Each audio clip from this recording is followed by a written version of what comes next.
SOP टाकू मु पूरा सीधा सड़क भाव में ये एसओपी टा अच्छी याकू मु आमे समस्ते याकू पूरा विरोध करूँ तांकरी संस्था पर याकू आमे विरोध करूँ। तो मु कहिबी कि बाराबाटी फूड कोर्ट आवंटन जो प्रक्रिया चली सेटा केवल तांकर किछि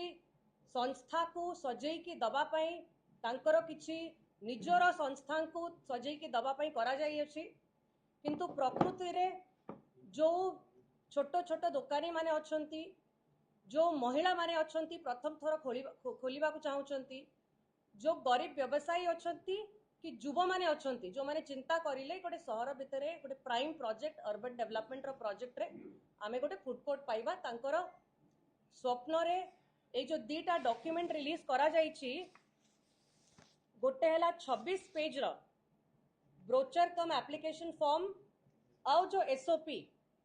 एथिरे जेतिकी नियम जेतिकी रूल्स रेगुलेशन करा जाईची एटा खास करा जाईची कि माने केही शामिल हेई परिबे नाही, केवल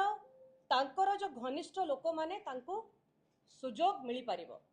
तो मोर प्रश्न रहिला सीधा सड़क ए जो नियम गुड़ाक कराई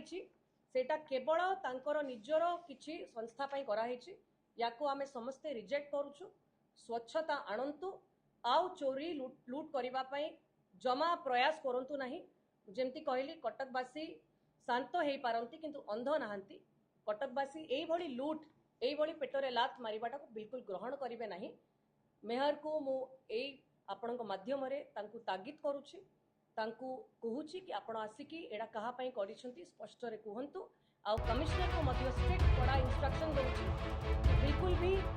एई भली दुर्नीति रे जदि आपण शामिल हेकि एई भली